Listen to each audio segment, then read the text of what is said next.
Donc, je disais que quand la parole de Dieu touche les zones de confort de chacun d'entre nous, c'est là où les gens se sentent ou menacés ou attristés. Parce que les zones de confort que chacun met en place dans sa vie, des fois ces zones de confort ne sont pas selon la volonté de Dieu. Ou ne sont pas dans la volonté de Dieu.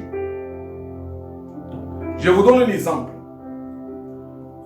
Quand Seigneur Jésus est venu sur la terre, il a trouvé une religion qui était la religion juive. Cette religion, Dieu avait mis en place lui-même, et en étant Dieu dans l'éternité, avait mis en place cette religion. C'est lui qui a dit à Moïse comment les gens vont l'adorer. Mais au même temps qu'il avait dit à Moïse comment les gens vont l'adorer, au même temps, quand il a vu que les gens n'arrivaient pas à faire comme lui avait déterminé, alors il va mettre en place une deuxième opportunité pour le salut des hommes. Ça veut dire qu'il avait mis en place l'ancienne alliance qui est à travers de la loi, que nous appelons la loi de Moïse. Mais après, quand il a vu que les gens, c'était difficile d'accomplir toute la loi, parce que la loi apportait que la condamnation. Hein? La loi apportait que la condamnation. La loi apportait que la condamnation. Et alors, comme la loi apportait la condamnation et la condamnation, la mort, Dieu a vu que cela n'était pas bon. Cela n'était pas bon. Alors, qu'est-ce qu'il lui va faire? Il va mettre en place un projet pour une nouvelle dispensation. Ça veut dire une nouvelle concert. Entendement entre lui et le peuple d'Israël et aussi le peuple des nations. Alors, quand Seigneur Jésus, quand Elohim va faire cela, le peuple, les enseignants de la loi, ils étaient dans leur confort, dans l'enseignement de cette loi. Ça veut dire que c'était leur vie quotidienne. Ils étaient déjà habitués à ça. Ils étaient dans le confort, dans cette chose-là qu'ils connaissaient, qui était la loi. Est-ce que vous comprenez? C'est comme aujourd'hui. Quand quelqu'un vient te dire quelque chose que tu n'es pas habitué, tu dis, ah, attendez, ça, en tout cas, je n'ai jamais entendu. En tout cas, la personne, il doute. Mais Dieu, en sachant que la loi, Dieu Elohim, en sachant que la loi ne apportait plus la vie à son peuple, alors il va déterminer de mettre en place une deuxième alliance. Ok? Pour mettre en place une deuxième alliance.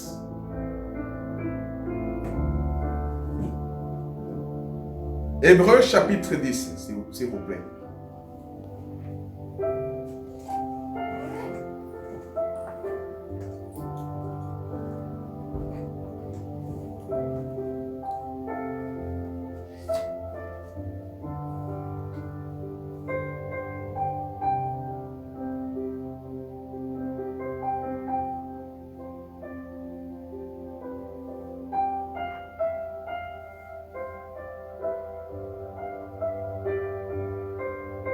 Verset 9 jusqu'à 10. Ici, dans ma Bible, je vais lire la Bible que nous tous lisons. Vous tous vous lisez. On va entrer dans la Bible originelle. Il dit ensuite, voici je viens pour faire ta volonté. Il abolit ainsi la première chose pour établir la seconde. C'est en vertu de cette volonté que nous sommes sanctifiés par l'offrande du corps de Jésus-Christ une fois pour toutes. Vous voyez? Ça veut dire que ici, cette écriture d'Hébreu fait écrire pour éclaircir le peuple que nous appelons aujourd'hui le peuple juif et le peuple hébreu à comprendre le changement des alliances. Parce qu'ils étaient dans le confort de l'ancienne alliance. Mais ils n'avaient pas compris que Dieu avait mis en place la deuxième. C'est pour cela qu'ici dans le verset 9 dit, il a aboli ainsi la première pour établir la deuxième. Alors, toi et moi aujourd'hui, nous sommes dans le deuxième, nous ne sommes plus dans la première. Mais, vous allez trouver que quand Elohim va prendre le corps humain, en fait, celui qui a mis en place le deuxième accord, c'est lui-même Elohim. Ça veut dire le même Dieu qui avait établi le premier accord entre son peuple et lui. Il a aboli cet premier accord pour établir le deuxième. À travers le sacrifice de quoi? Du corps de Jésus. Ça veut dire que lui, Elohim, en descend sur la terre, il a pris ce corps qui s'appelle corps de Jésus. Et à travers de ce corps, il a fait le sacrifice. Pourquoi il a fait le sacrifice à travers de ce corps? Il dit que par ce sacrifice, il a offert son corps, le corps de Jésus, une fois par toutes, pour nous sanctifier. Parce que la loi ne pouvait pas nous sanctifier. La loi nous condamnait. Est-ce que nous comprenons? Le problème aujourd'hui, c'est que beaucoup de gens veulent adorer Dieu sans comprendre les pactes, sans comprendre les alliances. On adore Dieu dans la confusion, dans le mélange. Et c'est dangereux parce que même dans l'ancienne alliance, Dieu n'acceptait pas être adoré autrement. Dieu n'acceptait pas ça. Toute personne qui essayait de créer de nouvelles méthodes pour adorer Dieu, il recevait de la part de Dieu une punition. Il recevait de la part de Dieu une réprobation par rapport à une nouvelle façon que la personne voulait inventer. Adoration à Dieu, c'est la chose primordiale dans toute création. Toute création que Dieu a fait, elle adore à Dieu. Les arbres que vous voyez l'adorent. Ils adorent Dieu. Les oiseaux, ils adorent Dieu. La mer adore Dieu. Les rivières adorent Dieu. Le vent adore Dieu. La lune, le soleil, les étoiles, toute la création que Dieu a fait adore à Dieu. Parce qu'ils existent. Parce que Elohim avait dit exister. Si Elohim n'avait pas dit exister, nous ne pouvions pas exister. Si Elohim n'avait pas dit exister, cette chose-là ne pourrait pas exister. C'est ça que l'écriture des gens nous confirme. L'écriture de Jean nous confirme dans le chapitre 1.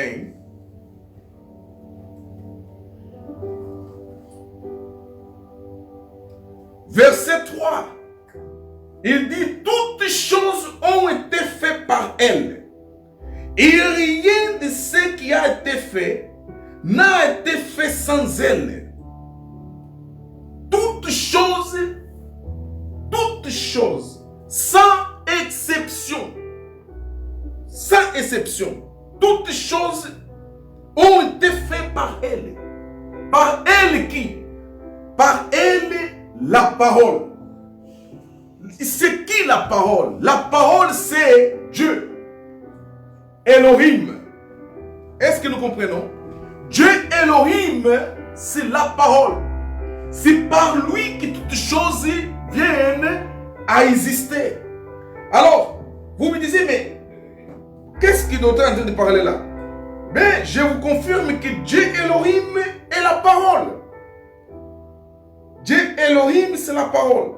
Ici même, dans Jean chapitre 1, quand vous allez descendre dans le verset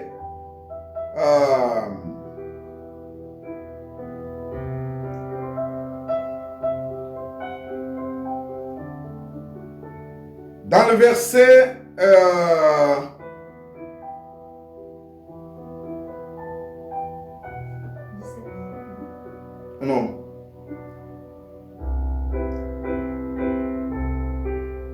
Dans le verset 14, pas 17, verset 14, pardon, oui. Verset 14 dit suivant. Et la parole a été faite chair. Ça veut dire que la parole qui est Dieu Elohim, cette parole s'est fait chair. C'est pour cela que nous disons que Dieu Elohim, il s'est fait chair. Il a descendu sur la terre. Il a pris un corps humain comme tous les hommes. Il s'est fait chair. Cette parole qui était à l'origine de toutes choses, cette parole s'est fait chair.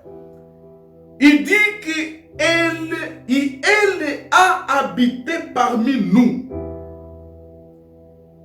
Jésus était au milieu de nous. Cette parole est habitée au milieu de nous. Est-ce que nous comprenons? Est-ce que nous sommes là? Nous sommes là? Nous sommes là ou nous sommes ailleurs? Alléluia. Nous sommes là? Oui, amen. Sinon, on va mettre la réunion après-midi parce que... hein? On met la réunion après-midi parce que le matin, avec le sommeil, café, tout ça. Bon. Alors, il dit, la parole, Elohim, Dieu. Parce que quand je parle Elohim, Dieu, vous me dites, mais pourquoi? Écoute bien. Ici, dans le verset 1, dit, au commencement était la parole. Et la parole était avec Dieu. Et la parole était Dieu. Alors, quand vous prenez Genèse chapitre 1, verset 1, qu'est-ce qu'il vous dit? Dans le Genèse chapitre 1, verset 1, il vous dit, au commencement, Dieu créa les cieux et la terre. Dans la Bible originelle, là où s'écrit Dieu, il dit les dieux Elohim. Alors, ce Dieu-là, qui au commencement a créé toutes choses, c'est le même Dieu qui nous avons reçu la révélation dans Jean chapitre 1, verset 1, qui dit que cet Dieu-là, c'était la parole. Et dans le verset 14, nous dit que cette parole-là, qui est Dieu, s'est fait chair. Ça veut dire qu'il s'est fait humain. Il était au milieu de nous. Qui était? Jésus. Ça veut dire que le Dieu Elohim est descendu au milieu des hommes. Il a habillé une chair. Et cette chair s'appelait Jésus. Pourquoi cette chair s'appelait Jésus? Cette chair s'appelait Jésus parce qu'à travers de cette chair, il aurait dû offrir cette chair en sacrifice. On vient de lire dans l'Hébreu chapitre 10, verset 9. On vient de lire ça. Pourquoi Elohim a pris la chair humaine? Pourquoi Elohim a pris le corps des hommes? Pourquoi? Parce qu'il fallait que Elohim, à travers de cet corps qu'il aurait habillé, fasse quelque chose. Quelles étaient les choses qu'Elohim aurait de faire avec la chair? Elohim aurait de faire avec la chair ce que nous venons de lire tout à l'heure dans l'Hébreu chapitre 10. Dans son verset, dans le verset 9.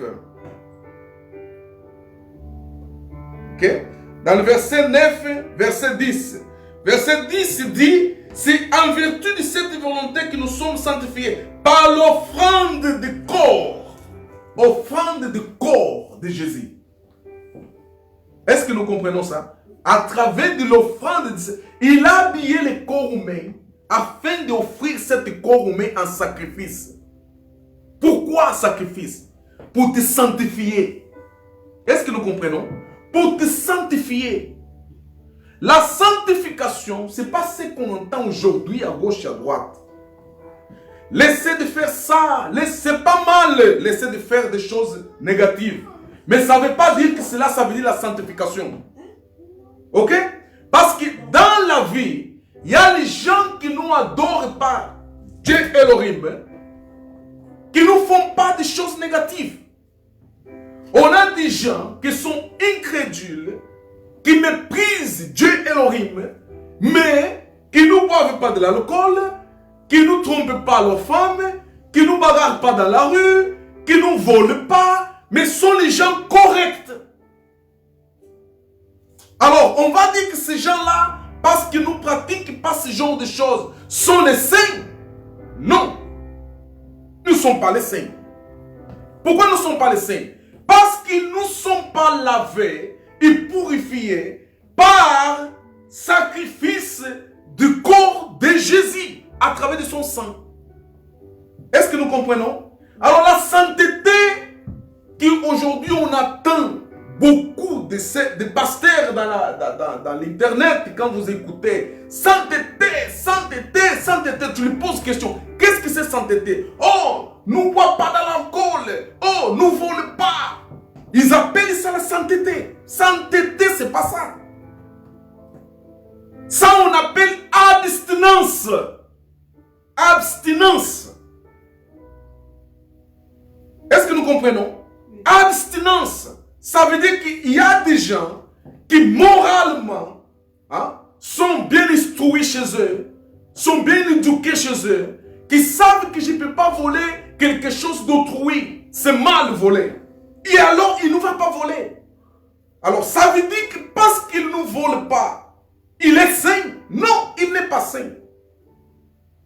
C'est pour cela que vous avez vu, d'autres religions ont inventé une façon de devenir saint. Une façon de devenir saint, c'est de faire des miracles. Quand un prêtre fait des miracles, le jour qu'il va mourir, on va faire une image de cet prêtre. On va l'appeler, on va le canoniser comme quoi? Comme un saint. Pourquoi? Parce qu'il avait fait miracle quand il était en vie. Vous voyez? C'est une fausse façon de comprendre des miracles. C'est ça aussi que les églises de réveil, l'église pentecôtiste, charismatique, les églises évangéliques, en train de faire. Ils sont en train de faire pareil. Parce que pour eux, la sainteté, si la personne s'abstenir de quelconque mal, ils appellent ça sainteté.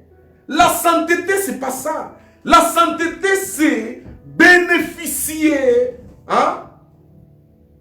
du pardon, bénéficier de la sainteté mise en place par Jésus à travers du sacrifice de son corps.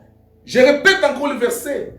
Verset 10, il dit, en vertu, avant de comprendre le verset 10, ici, c'est le fondement de nos enseignements, dans la grâce de Dieu. Parce que vous allez comprendre qu'ici il dit ensuite, voici je viens pour faire ta volonté.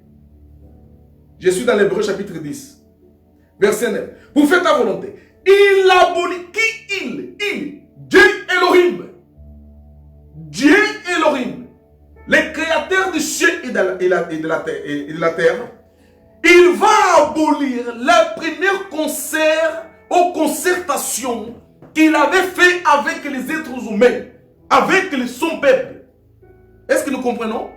La première concertation, première alliance qu'il avait fait avec le peuple hébreu, il va abolir ça. Comment il va abolir ça? C'est pour cela qu'il fallait qu'il vienne en chair. Son corps s'appelle Jésus, parce que quand il est né comme Jésus, les anges ont dit son nom s'appelle Jésus, parce qu'il viendra pour sauver son peuple de quoi? Des péchés. Jésus, ça veut dire sauveur des péchés. Alors, comment il va sauver le pécheur? Ici, nous avons la réponse.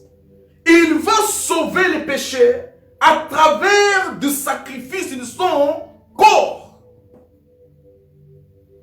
Est-ce que nous comprenons? Alors, si la personne ne comprenne pas ça, il va louper l'importance de la nouvelle dispensation mise en place. Mes frères, écoutez-moi bien. Jésus-Christ est Elohim. Je sais que mes frères juifs vont dire, ah là là là là là, mais écoute, qu'est-ce qu'il lui est en train de dire? Mais Jésus-Christ était prophète, c'est pas Elohim. Dieu ne peut pas être un être humain. Je sais que votre temps de la révélation à propos de cette vérité n'est pas encore arrivé. Parce que c'est Elohim qui l'a dit. Elohim a dit qu'il a fermé les yeux de son peuple élu, ça veut dire le peuple juif, pour nous comprendre pas ces choses maintenant. Parce que s'ils auraient compris ces choses maintenant, ils vont fermer la porte pour les autres. Parce que Dieu connaît l'égoïsme qu'ils ont. Alors Dieu les a fermés les yeux. Dieu les a fermés le cœur pour ne pas comprendre ce message. Jusqu'à quand le temps des païens, des peuples qui ne sont pas juifs, va arriver à comprendre cette réalité. Quand ceux qui ne sont pas des juifs vont comprendre cette réalité, ils vont comprendre que finalement ils sont. Vous savez, un dimanche passé, on a lu un verset que Jésus avait dit dans Jean chapitre 10, que j'ai encore des autres brebis qui ne sont pas de cet enclos. Amen. J'ai encore des autres brebis qui ne sont pas de cet enclos. Va me falloir aller les chercher. De quel brebis il s'agit? Des peuples païens. Ça veut dire des peuples qui n'est pas les peuples juifs. Les peuples des nations. Ça veut dire toi et moi. Jésus avait déjà dit ça. Et qui est Jésus? Jésus, c'est le corps qui cachait Elohim. C'est le corps humain qui gardait le Dieu créateur dedans. Elohim a utilisé cet corps. C'est pour cela qu'il est né d'une vierge. Jésus, ça veut dire Elohim, pour constituer son corps dans la ventre d'une femme, il fallait que cette femme soit vierge. Ça veut dire une femme qui n'a pas connu homme. Pourquoi? Parce que dans le ventre de cette femme, Elohim avait disponibilisé un sang de vin. C'est cet sang de vin qui a construit le corps de Jésus. C'est pour cela que Jésus n'a pas le péché, parce qu'il n'a pas le sang d'Adam et Ève. Amen. Est-ce que nous comprenons? Les seules personnes, l'être humain, qui n'a pas péché, c'est Jésus. Le Jésus de Nazareth. Pourquoi? Parce que son sang ne vient pas d'Adam et Ève. C'est pour cela qu'il a né du corps d'une vierge. Est-ce que vous comprenez? le projet de Dieu, comment Dieu a utilisé une stratégie pour naître sur la terre. Pour venir te sauver, toi et moi. Et toi et moi, aujourd'hui, on blague avec le salut. Hein. On ne nous prenne pas vraiment au sérieux ce projet de salut. Vous croyez véritablement que Dieu Elohim va descendre sur la terre pour venir te chercher, pour te sauver? Tu crois que ça c'est une petite affaire? Mais malheureusement, la religion a détruit la compréhension de ce projet. Parce que la religion est devenue un confort pour les hommes. Tel comme le confort que Seigneur Jésus a trouvé chez les pharisiens. Ces mêmes pharisiens, ce sont les gens que Dieu avait choisis. Dieu avait donné la mission d'enseigner les autres à propos du salut. C'était dans l'alliance primordiale, ça veut dire ancienne alliance. Cette alliance que nous venons de lire dans l'Hébreu chapitre 10, que Dieu l'avait fait quoi? Aboli. Amen. Je m'étonne. C'est que Dieu a ouvert l'entendement spirituel, les yeux de l'esprit. On s'étonne quand nous voyons qu'il y a les gens qui adorent Dieu, mais mélangent les alliances. Mélangent les alliances. Ils adorent Dieu en mélangeant les alliances. Quand ici, dans le verset 10, Hébreu chapitre 10, verset 10, dit quoi? Dit, dans le verset 9, pardon, dit qu'il a aboli les premières pour établir les secondes. En fait, quand vous voulez partager avec quelqu'un à propos de la parole d'Elohim, demande-le, vous êtes attaché à quelle alliance? Ah, je suis dans la nouvelle alliance. Ah oui, ok. Faites-moi comprendre que vous êtes dans la nouvelle alliance. Alors quand il commence à vous chercher, les prophètes, je ne sais pas quoi, les prophètes, ici, par-ci, par-là, fais-le comprendre que mon frère, tu es dans l'ancienne alliance. Ah non, mais j'ai entendu des pasteurs qui disent comme ça. Mais ancienne alliance aussi, c'est la Bible. Hein? Ancienne alliance aussi, c'est la Bible. Comment tu vas nous dire que non, il faut rester dans la nouvelle alliance? Ça veut dire à partir de Matthieu. Matthieu, ce n'est pas nouvelle alliance. Hein. Nouvelle alliance commence dans l'écriture des actes des apôtres. Même dans les actes des apôtres, si vous voyez bien, il y a toujours quelques mélanges de l'ancienne alliance. Mais on dit qu'il commence dans la nouvelle alliance. Actes d'apôtres commence dans la nouvelle alliance parce que c'était déjà le moment où Jésus, notre Seigneur, était ressuscité. Mais la nouvelle alliance a pris, en fait, le début de la nouvelle alliance, c'était dans les années 70. Vous savez pourquoi dans les années 70? Parce que c'était dans les années 70 que le temple d'ancienne alliance fut détruit. Donc, les apôtres prêchaient la parole, mais le vigueur de nouvelle alliance ne se sentait pas. Pourquoi ne se sentait pas? Parce que le temple de Salomon, celui qu'Hérode avait reconstruit, qui était le symbole de la présence de Dieu dans l'ancienne alliance, était encore debout. C'est pour cela que Jésus avait dit à ses disciples, ne voyez pas toute cette pierre que vous voyez là. Parce que je vous dis que les jours viendront, ne restera pas pierre sur pierre. Il a dit aux Juifs, je vais détruire cet temple il y a 3 jours, je vais les reconstruire. Les Juifs l'ont dit, c'est pour cela qu'on dit que tu es fou. Tu sais combien d'années a mené pour construire ce temple? Combien de temps a pris pour construire ce temple? Combien de l'argent on gaspillé pour construire ce temple? Et toi, tu dis, toi Jésus, on t'a vu né. On connaît ta mère, ton père, tes frères, tes sœurs. Tu as tout petit, on te connaît. Maintenant, aujourd'hui, tu viens nous dire, nous, les professeurs de la loi, que toi, tu vas détruire ce temple-là. Après 3 jours, toi, tout seul, tu vas construire ce temple après 3 jours. Jésus parlait de cet verset 9 de Hébreux chapitre 10. Ça veut dire, on va détruire l'ancienne pour établir le nouveau.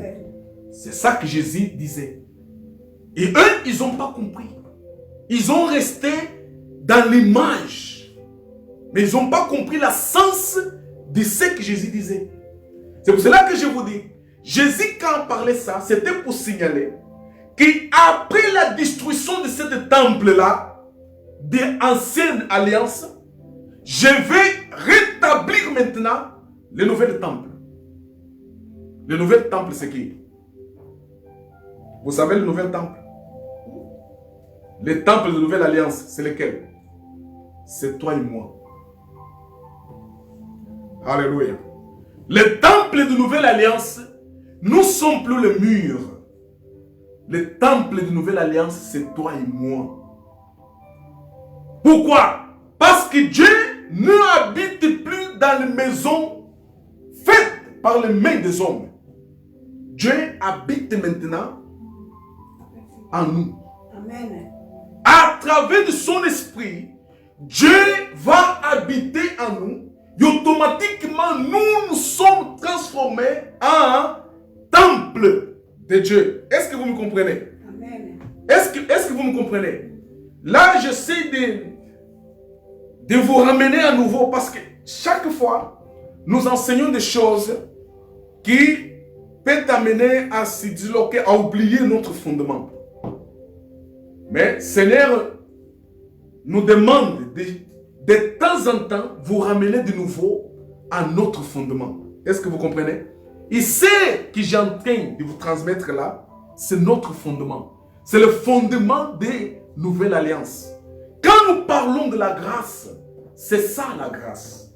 C'est rester dans cette nouvelle alliance qui notre Dieu, Elohim, a mis en place. Ici, je vous ai montré que Jésus-Christ n'est pas un être humain comme tous les êtres humains.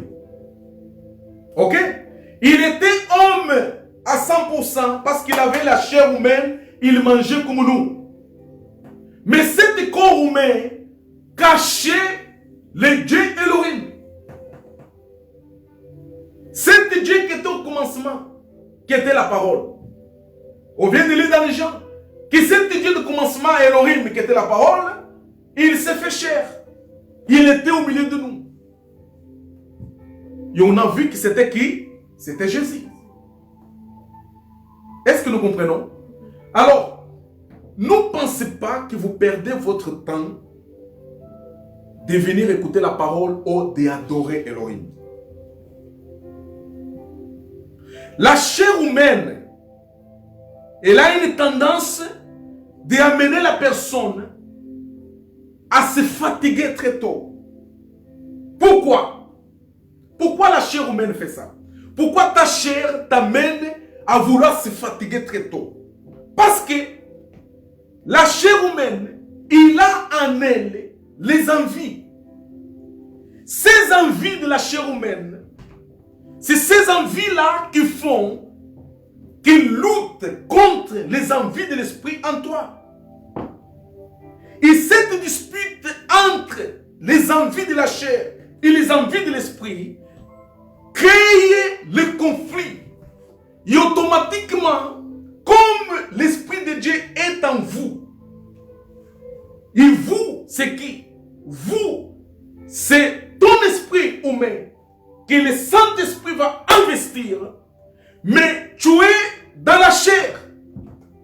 Vous vous souvenez, on a appris quelques mois en arrière on a pris une leçon à propos de la tentation de Jésus. Est-ce que vous vous rappelez de ça? On a montré quoi? On a appris que Jésus était tenté dans sa chair humaine parce qu'il était un être humain. C'est cette tentation de la chair de Jésus que la Bible a appelé de quoi? Des ennemis, qui est Satan. Et on a parti jusqu'à Jardin d'Éden pour comprendre que finalement ce qui avait tenté Ève, ce n'était pas un serpent que vous voyez aujourd'hui dans la télévision là. Hein? Oh, serpent, c'est lui qui a tenté Ève. Ce n'est pas le serpent physique. Le serpent, c'était les envies de qui? D'Ève. C'est ça qui a tenté Ève.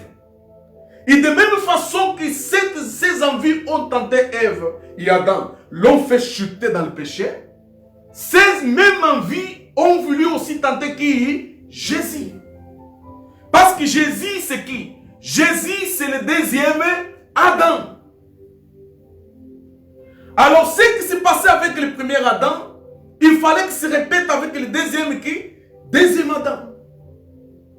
Mais Jésus, en étant le deuxième Adam, qu'est-ce qu'il a fait? Il a réussi. Il a réussi. Mais il n'a pas réussi pour lui. Il a réussi pour toi et moi. Est-ce que nous comprenons? En fait, cette guerre qui existait, c'était une guerre où toi et moi, on était dedans. Alléluia. Amen. Si vous comprenez ça, vous allez dormir avec la paix, la tranquillité, parce que vous allez toujours confesser avec votre bouche, ma victoire était déjà déclarée. Amen. Amen. Ma victoire était déjà déclarée. Jésus, mon Seigneur, a déjà vaincu pour moi. Ça veut dire que quand Jésus a vaincu, j'étais là moi. J'étais là avec lui.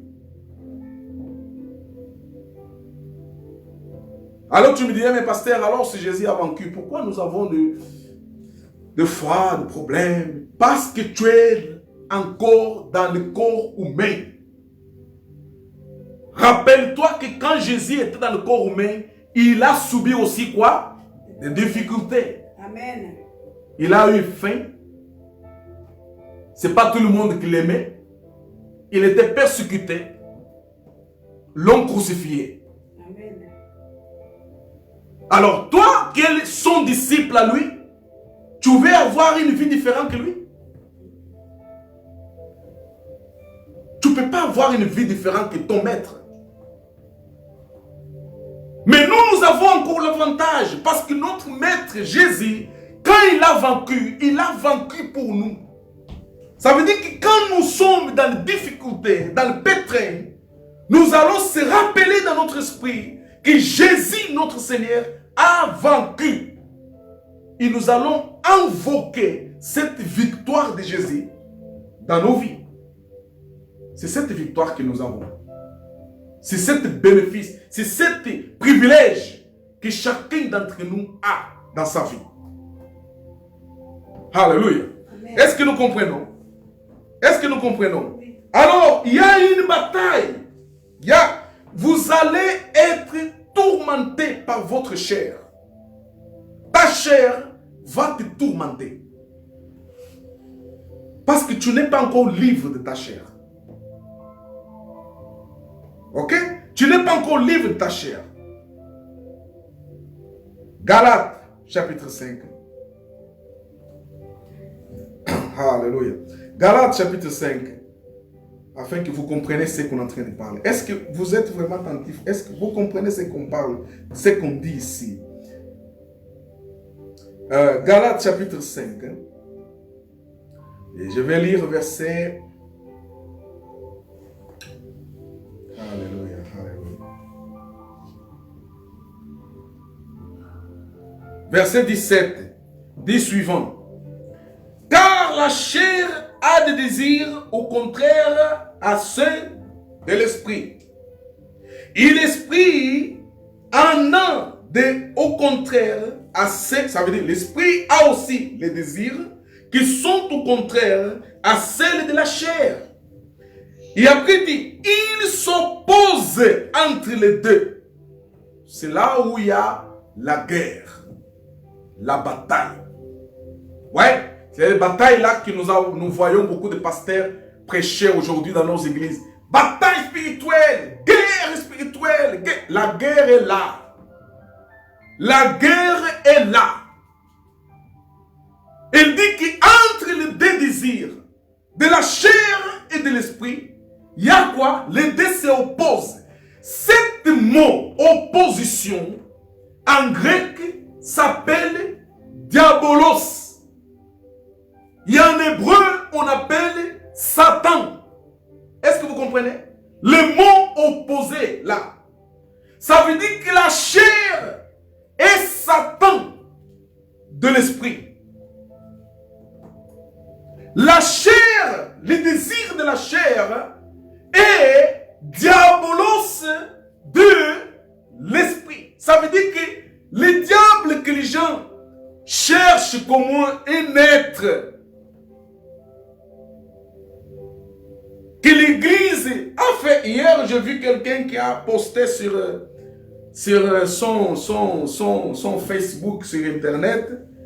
Il a mis un dessin d'un monstre avec des cornes. Il y a un ange qui volait du ciel avec une épée pour attaquer. Et il a écrit en bas, la guerre contre le diable. Nous avons vaincu par le sang de Jésus. J'ai écrit en bas, mais ça c'est la mythologie chrétienne que l'église catholique a mis en place. Vous avez, jusqu'à aujourd'hui, vous n'avez pas appris qu'est-ce que ça veut dire diable. Les gens cherchent un quoi? Ce qu'on appelle quelqu'un d'autre qu'en fait qui peut les substituer dans ses fautes. Ah, c'est pas moi, c'est diable. C'est fini. Il est justifié. C'est pas lui. Les gens vont dire non, non, non, c'est pas lui, c'est diable. C'est pas lui, c'est diable.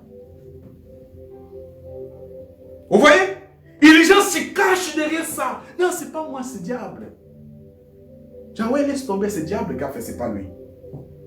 Vous croyez que cette personne va arriver véritablement à s'intéresser à la vie de l'esprit? Jamais. Jamais. Et vous allez dans ces endroits-là, vous allez trouver, ce n'est pas le nom de Jésus qui est prêché. C'est tout le temps, diable à gauche, diable à droite, diable a fait, diable n'a pas fait, diable a fait. On fait tellement de dessins, on invente tellement de sujets d'études bibliques. Aujourd'hui, on va parler à propos de l'esprit de nuit. Et l'esprit de nuit, il vole comme ça, il fait comme ça, il descend comme ça, il fait... Mais quand tu vas voir la Bible, il vous parle que toute cette qualité-là, qualification-là, la Bible, notre Dieu Elohim, qui est Christ, a révélé à son apôtre Paul en disant que toutes ces choses-là ne sont pas comme les gens pensent. Ce sont les choses de la chair. C'est la chair de l'homme. C'est la chair de l'homme qui a mis en place toutes ces choses-là à travers le péché d'Adam et Ève. Maintenant, ici, nous trouvons la véritable guerre. Ta guerre à toi, avec l'Esprit de Dieu qui est en toi, ne sera pas contre quiconque personne, sera contre toi-même. Est-ce que vous comprenez? Ta guerre sera contre ta chair. Voyez ta chair là, que tu habilles bien, que tu donnes de manger bien. Cette chair là, il a ses désirs. Et ces désirs là, ce sont eux qui combattent l'Esprit de Dieu en toi. Est-ce que vous comprenez ça? Oui. C'est eux qui combattent l'Esprit de Dieu en toi. C'est écrit ici. C'est ça la bataille spirituelle. C'est ça la bataille spirituelle. Alors, si les gens auraient la capacité de comprendre ça, je vous dis que quand la personne comprend ça, maintenant la personne aura en lui l'envie véritablement de laisser le Saint-Esprit s'exprimer de jour après jour dans sa vie. Il va laisser le Saint-Esprit maintenant réprimander les envies de la chair. Le Saint-Esprit combattre maintenant les envies de la chair en lui. Quand une envie de la chair essaye de se manifester comme démon, c'est ça qu'on appelle le démon. Est-ce que vous comprenez? Quand une envie de la chair commence à vouloir maintenant se manifester de plus en plus dans ta vie pour te envoûter et t'amener à l'erreur, ça veut dire que tu seras envoûté. Amené à l'erreur, ça veut dire que c'est la manifestation de ce qu'on appelle démon. Tu laisseras l'Esprit de Dieu prendre la place de plus en plus dans ta vie. De quelle façon? Lisant les Écritures. Lisant les Écritures. Il y a beaucoup de gens qui pensent que notre vie spirituelle, c'est simplement comme ça. Non. Tu dois fortifier l'Esprit de Dieu en toi par moyen de lire la Bible, par moyen de quoi? De la prière. Il faut avoir l'habitude de prier, avoir l'habitude de lire l'Écriture, avoir l'habitude, par exemple, pourquoi nous déposons sur les réseaux sociaux cette prédication? C'est pour que toi et moi, de temps en temps, quand tu ne t'as pas rappelé d'enseignement, par exemple, du dimanche passé, tu entres sur Facebook. Il est où le Facebook du pasteur? Ouais, c'est ça là. Laisse-moi écouter un peu cette parole parce que j'étais un peu distrait, je n'ai pas bien suivi la prédication. Et tu vas répéter à écouter. Quand tu vas réécouter la parole, je te dis que tu vas conforter maintenant ta connaissance. Parce que c'est la connaissance de Christ qui libère la personne. Amen.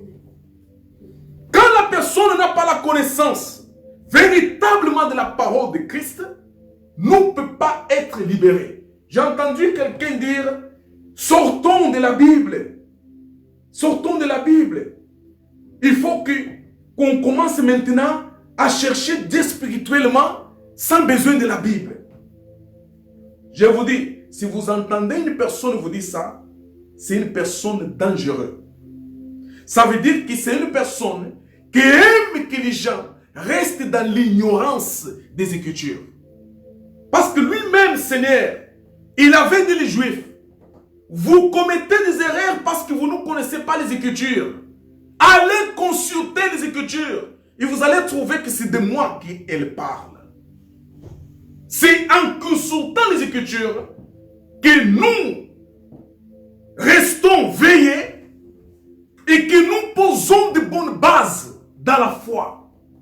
C'est pour cela que vous voyez, les premiers réformistes disaient tout le temps, solo scripture. Solo scripture, ça veut dire quoi? Ça veut dire seulement l'écriture. Si tu viens avec quelque chose d'autre qui n'est pas l'écriture, ça on appelle des spiritisme. Spiritisme. Tu vas trouver les gens, ne se préoccupent pas lire la Bible. Ne se préoccupent pas confronter ce qu'ils écoutent avec la Bible. Ils veulent rester, non, je vais dormir pour que Dieu puisse me montrer ce que je vais faire. Ah, j'ai vision. En fait, les visions substituent maintenant la parole de Dieu. Non. Dans nos enseignements selon la grâce, la vision ne peut pas substituer la parole de Dieu. Parce que la vision de celui que Dieu a racheté par son sang, c'est la parole de qui? La parole de Dieu. Amen. Mes frères, souvenez-vous que même dans l'ancienne alliance, Dieu avait dit une chose. Il avait dit, c'est un prophète vient au milieu de vous. Vous racontez des songes. Et ces songes-là qu'il vous raconte, ne vous amène pas à l'obéissance de la loi, c'est un faux prophète. Tuez-les. Tuez-les. Ça veut dire que c'est pour cet principe aussi. Si vous voyez bien ce que les Juifs ils ont fait pour tuer Jésus à la croix, parce qu'ils ont dit que ce n'était pas le prophète selon leur façon, en fait, de classifier un prophète. Est-ce que vous comprenez ça? Alors aujourd'hui, si vous voyez quelqu'un, vous administrez une parole qui n'est pas dans la fondation, dans le principe de nouvelle alliance. On vient de lire ici dans l'Hébreux chapitre 10, verset 9, que l'ancien était quoi? Aboli. Il s'est établi le nouveau. Le nouveau c'est quoi? Nouveau c'est la nouvelle alliance. Une nouvelle alliance, nous commençons pas dans l'écriture de Matthieu. Parce que chez toi, si vous allez lire Luc chapitre 1, tu commences à lire l'écriture de Luc, tu vas comprendre que finalement on est dans l'ancienne alliance encore. Parce qu'il vous parle des choses de l'ancienne alliance. Alors vous allez voir que même dans l'écriture, Jésus va dire que Jean-Baptiste est le dernier prophète. Et Jean-Baptiste, quand il était sur la terre, il était en quel temps? C'était le temps où Jésus aussi était sur la terre. Le prophète représente quoi? L'ancienne quoi? L'ancienne dispensation. L'ancienne alliance. Alors, la nouvelle alliance a pris et est entrée en vigueur les jours que le temple de Jérusalem, dans les années 70, fut détruit. C'est à partir de là que les effets des nouvelles dispensations sont entrés en vigueur. Est-ce que nous comprenons? Est-ce que nous comprenons? J'espère véritablement que le Seigneur puisse vous aider à comprendre ce qu'on est en train de vous parler. Alléluia.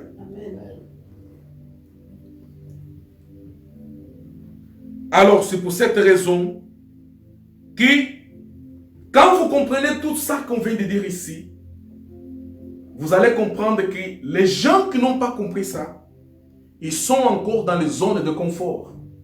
Quelles sont les zones de confort? Je vous donne les exemples. On va dans l'écriture de Jean.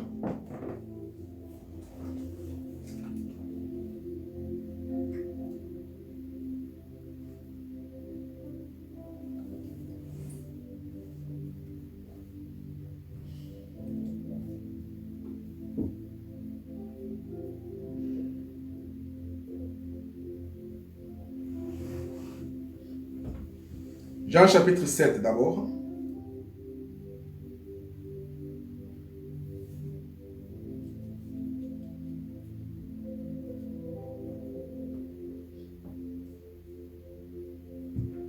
Chapitre 7.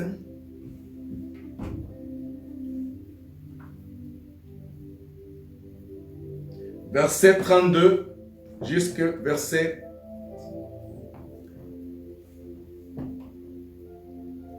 34. Il dit, les pharisiens entendaient la foule murmurer de lui ces choses. Alors, les principaux sacrificateurs et les pharisiens envoyaient des huissiers pour les saisir. Jésus dit, je suis encore avec vous pour un peu de temps. Puis, je m'en vais vers celui qui m'a envoyé. Vous me chercherez et vous ne me trouverez pas. Et vous ne pouvez venir où je serai. Cette écriture nous montre les conflits qu'il y avait entre Jésus et les pharisiens. Je vous ai dit, c'est pour cela qu'on vous a montré au début qui était Jésus en fait. Jésus, c'était le corps humain qui cachait Elohim. Ça veut dire que Elohim est descendu sur la terre. Il s'est caché dans un corps qui s'appelle qui? Jésus. Alors, le même Elohim qui avait donné les 10 commandements au peuple d'Israël, au peuple juif, le même Elohim va descendre pour mettre en place quoi? Les deuxième alliance. Ça veut dire que quand il met en place les deuxième alliance, il est en train d'abolir les premières. Mais, sauf que Elohim va trouver que les anciens prêtres qui lui avait constitués à travers de la loi, ils étaient confortés dans leur activité. Ils étaient confortés dans leur sacerdoce. Ça veut dire qu'ils ne pensaient plus que Dieu peut abolir cette façon de faire des choses pour établir une nouvelle façon. Ça ne passait pas dans leur tête. Alors quand Jésus va se mettre au milieu d'eux pour lui dire que ce que vous faites c'est du passé, et il faut que maintenant vous se conformez avec la nouvelle formule, la nouvelle dispensation que j'ai en train de mettre en place, ah, ça créait des problèmes. Ça créait des problèmes. Ça créait des problèmes. Est-ce que vous me comprenez? Ça créait des problèmes. Ça créait des problèmes parce que les sacerdoces de l'ancienne alliance, les prêtres, ils étaient dans leur confort. C'est quelque chose qu'ils étaient habitués. Vous vous souvenez qu'ils ont même accepté que dans le temple, les gens puissent commercialiser les animaux. En regardant selon la logique humaine, ils avaient même bien pensé. Parce que les gens ne pouvaient pas sortir loin de kilomètres avec des animaux pour venir offrir dans le temple. Alors les gens sortaient chez eux avec de l'argent, venaient dans le temple acheter des animaux pour sacrifier. Sacrifier pour le pardon de leurs péchés et pour être acceptés par Dieu. Alors qu'est-ce que Seigneur Jésus va faire? Va entrer dans le temple. Il va mettre tout le monde dehors. Il va chicoter tout le monde. Va mettre des animaux à fuir à gauche, à droite. Va faire tomber de l'argent par terre. Il va crier en disant, vous ne savez pas que la maison de mon père ne peut pas être transformée comme une maison de commerce. Amen. Pourquoi Jésus? Qu'est-ce que Jésus voulait faire comprendre là? Jésus va faire comprendre que c'est un temple ça. Ok? C'est ici où nous adorons Dieu. Il vous avait transformé cet endroit comme un endroit de commerce. Ça veut dire que Jésus, en chicotant les gens, il fait comprendre qu'écoute, j'ai en train de vous préparer pour une nouvelle alliance. Amen. Alléluia. Amen. J'ai en train de vous préparer pour une nouvelle alliance. Mais le problème, c'est que les gens de l'ancienne alliance, ils étaient tellement confortés dans l'ancienne alliance qu'ils ne voulaient pas laisser la place de nouvelle alliance. C'est ça qui se passe aujourd'hui avec des églises. C'est ça qui se passe aujourd'hui avec des églises. Entrez dans l'internet, écoutez des prédications. Ils sont forts dans les enseignements sur le couple, hein, sur les vies quotidiennes. C'est là où ils arrivent à capter les gens. Mais maintenant, quand on leur demande à entrer au fond de l'enseignement, tu vas trouver qu'ils sont dans l'ancienne alliance. Ils cachent la pratique de l'ancienne alliance à travers le coaching, ce qu'on appelle le coaching. Ça veut dire parler de la vie quotidienne des gens. Comment tu vas vivre avec ton mari à la maison? Comment tu vas vivre avec ta femme à la maison? Comment tu peux? Et les amitiés, et je ne sais pas quoi. Des choses de coaching. Et les gens qui, quand écoutent ça, ça captive les gens. Les gens restent emprisonnés à ça. Mais au fond, sont les enseignants de l'ancienne alliance. Amen. Ils parlent de Jésus, mais ils ne vivent pas Jésus. Ils parlent de la mort et de la résurrection de Jésus, mais ils continuent dans la pratique de l'ancienne alliance.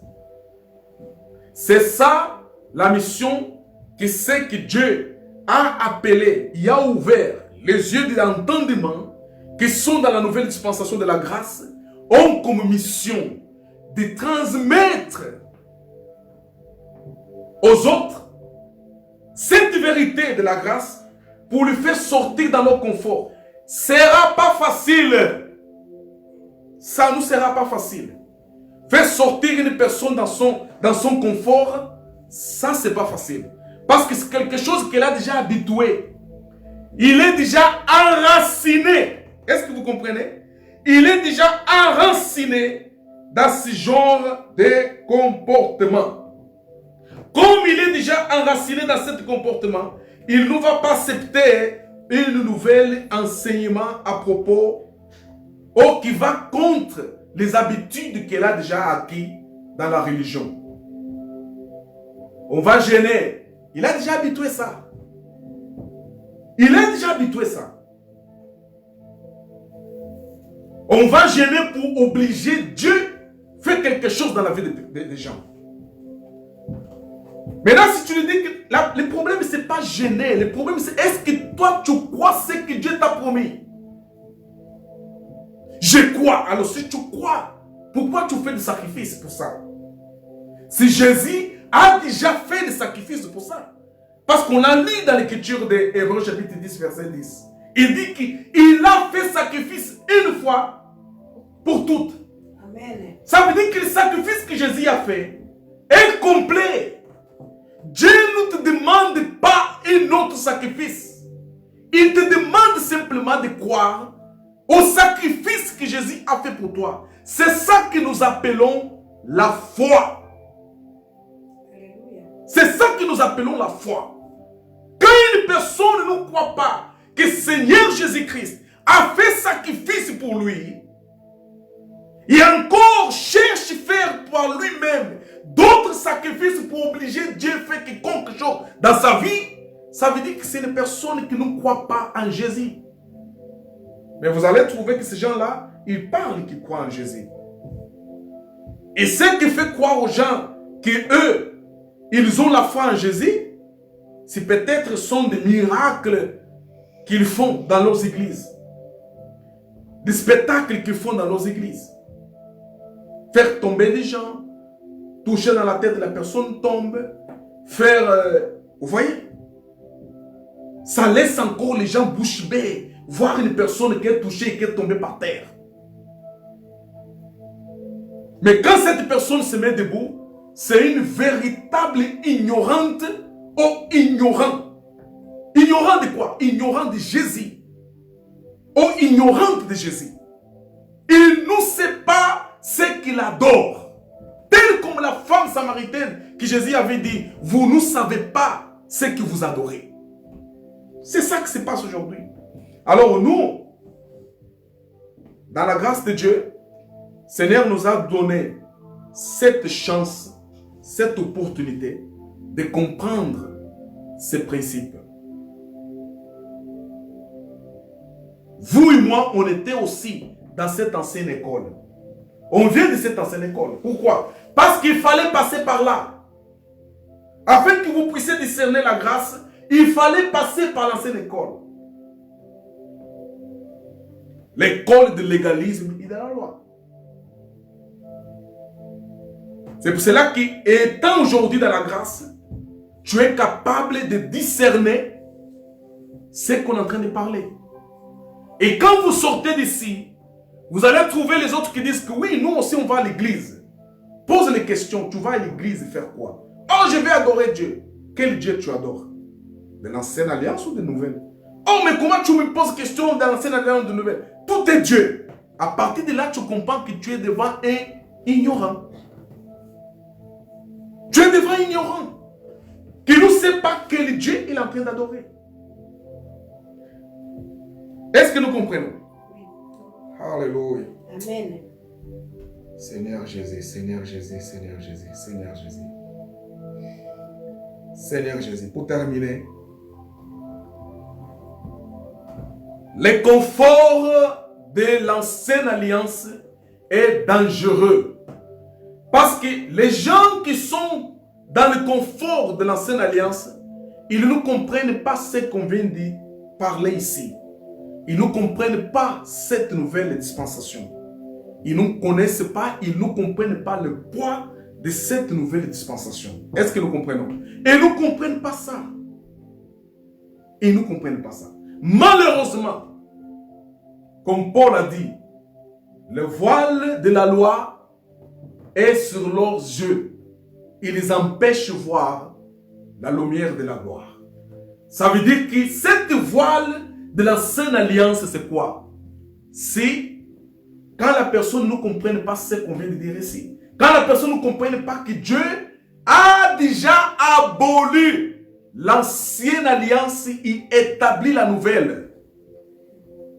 Maintenant, si Dieu a établi la nouvelle, c'est la même chose. Je vous donne un exemple.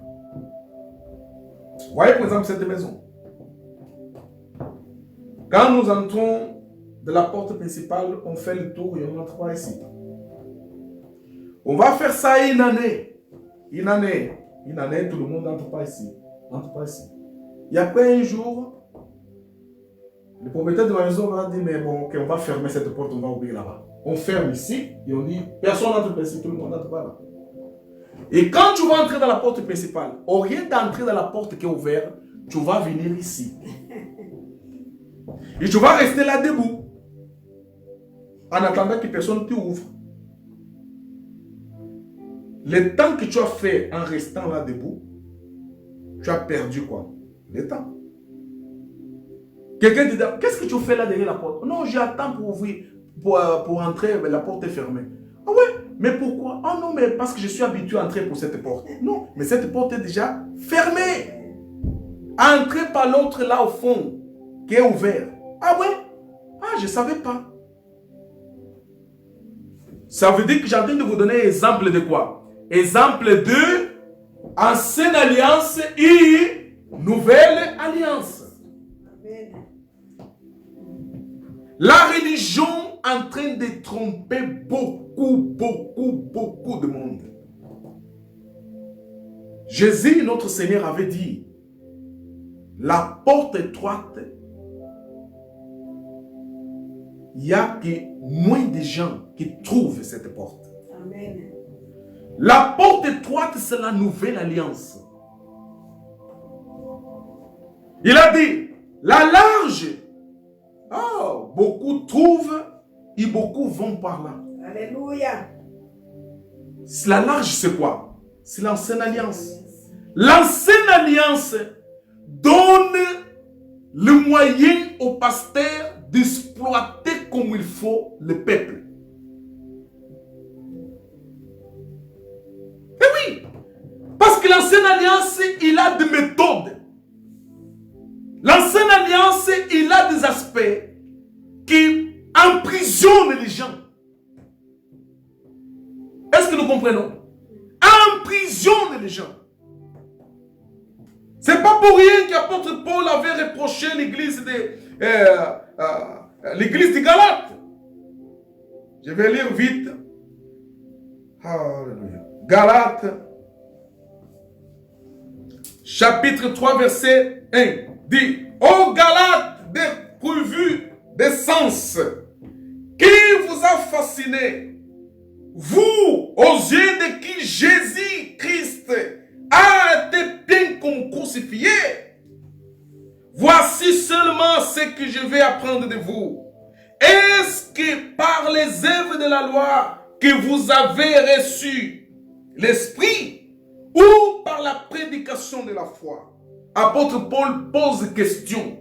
Est-ce que par les œuvres de la loi que vous avez reçu l'esprit ou par la prédication de la foi?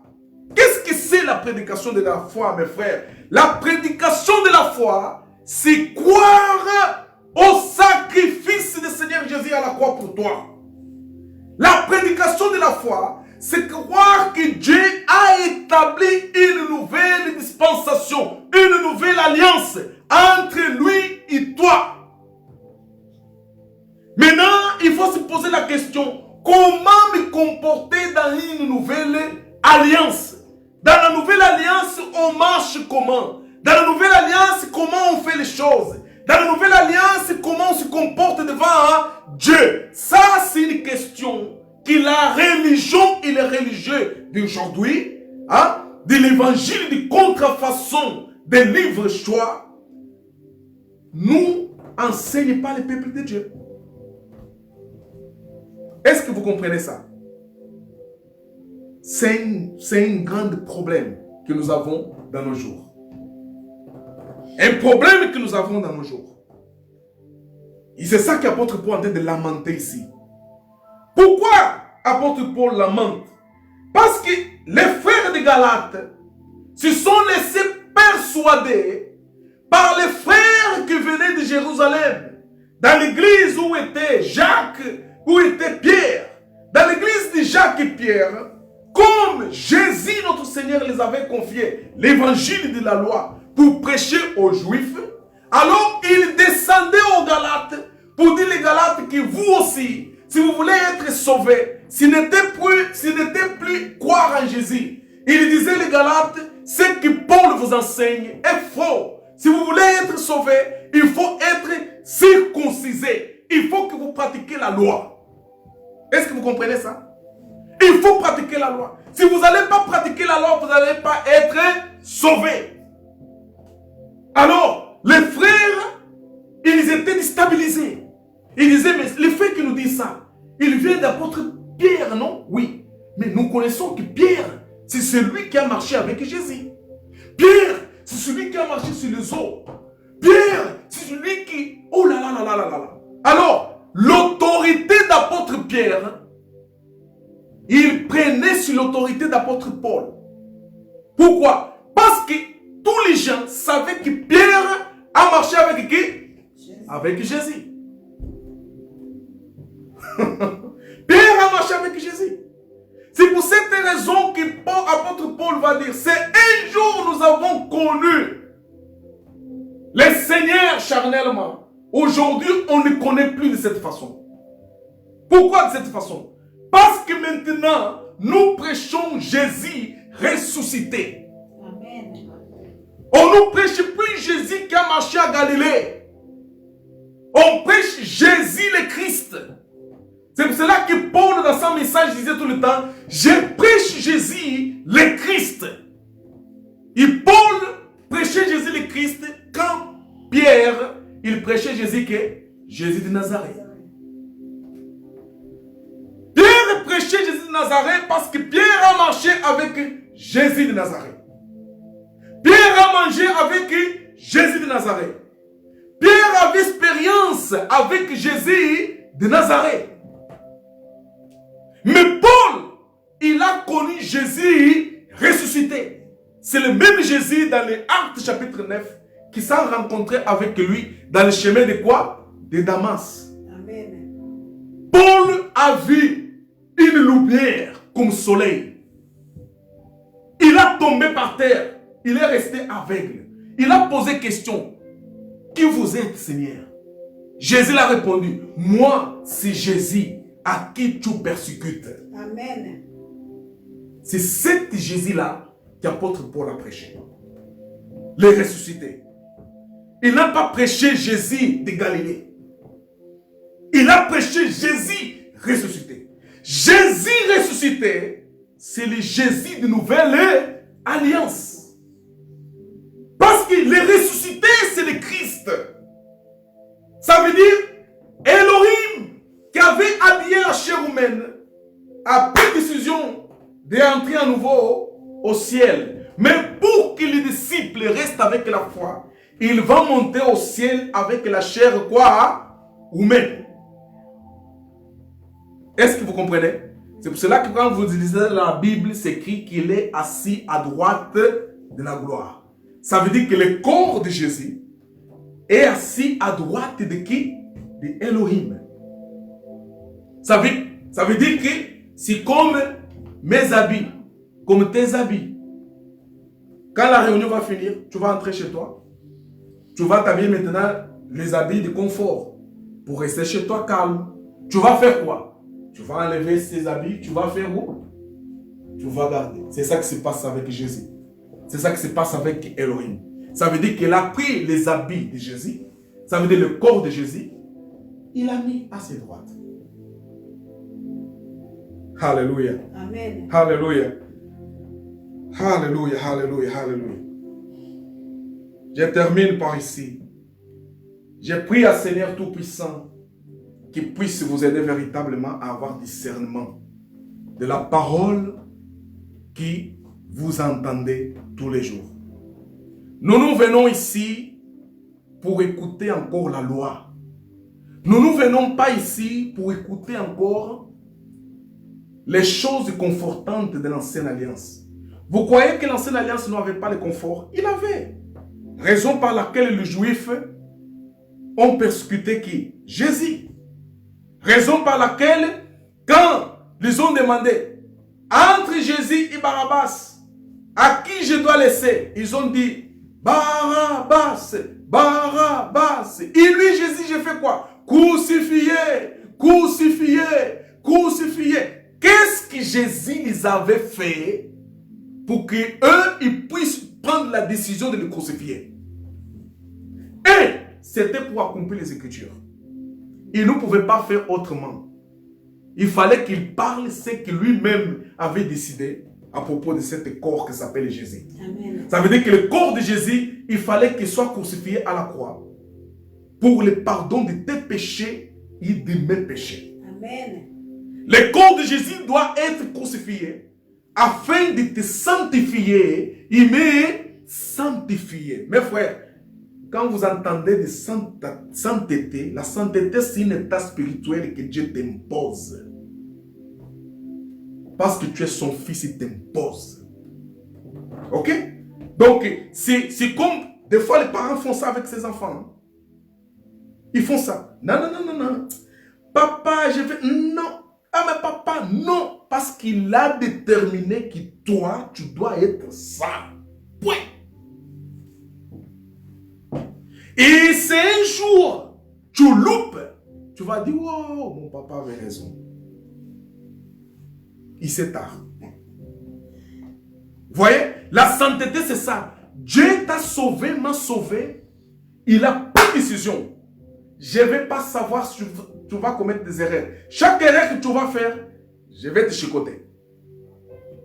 Je vais te chicoter parce que tu es mon fils. Mais ça ne veut pas dire parce que tu as fait de l'erreur que tu es devenu encore le pécheur. Regardez ce que beaucoup de gens dans l'évangile de contrefaçon de libre choix, libre choix. Hein? Cet évangile, qu'est-ce qui se prêche? En fait, la personne, matin, il est saint. Après-midi, il est impur. Matin, il est saint. Après-midi, il est impur. Maintenant, imagine s'il meurt quand il était impur. Qu'est-ce qui va se passer avec lui? Hein? Eh bien, c'est ça le faux évangile. Ça veut dire que le sang de Jésus n'a aucune autorité sur la vie des gens. Quand l'Écriture dit dans le Romains chapitre 5 que de même façon comme le péché d'Adam a contaminé tout le monde, même ceux qui n'ont pas péché comme Adam, de même façon la grâce en Jésus a aussi englobé ceux qui n'avaient pas droit de bénéficier de cela. Ça veut dire que quand les gens parlent comme ça, ils sont en train de dire que le péché d'Adam est plus fort que la grâce de qui? De Christ. C'est pour cela que la Bible dit, là où abonde le péché, la grâce surabonde. C'est pour faire comprendre que le péché d'Adam est petit par rapport à quoi? À la grâce de qui? De Christ. Amen. Amen. Alléluia. Amen. Seigneur, sois loué, sois glorifié. On va se mettre debout. Au nom du Seigneur Jésus.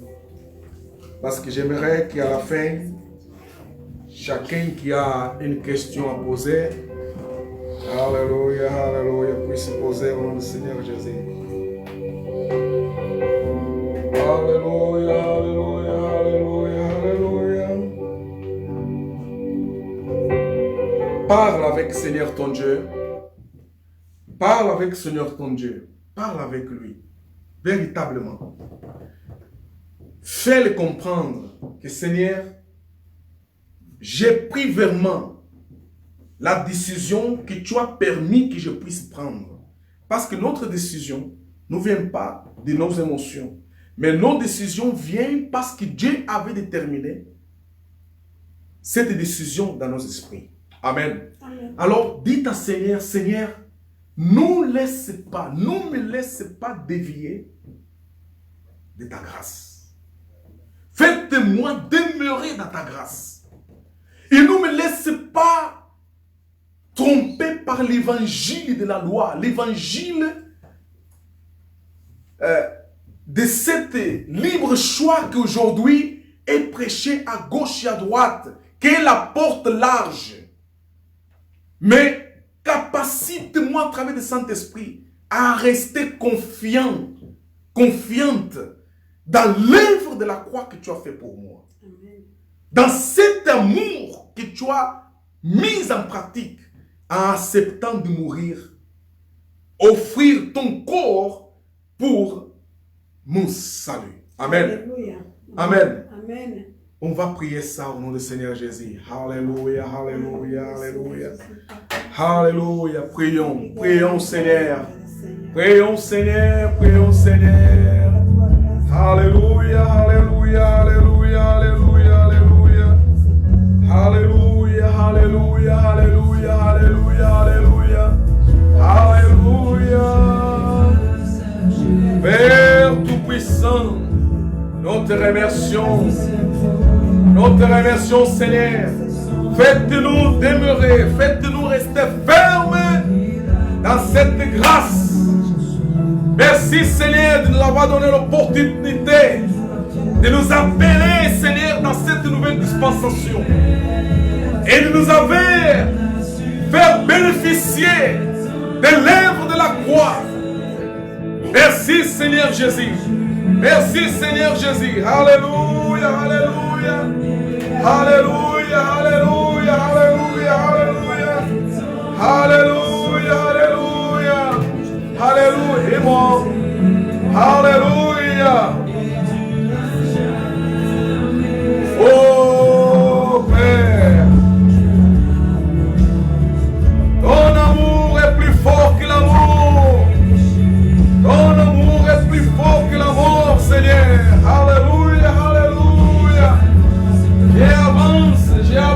J'avance parce que tu m'as donné l'opportunité. Merci Seigneur, merci Seigneur. Merci Seigneur Jésus. Merci Seigneur Jésus. Alléluia. Alléluia, alléluia.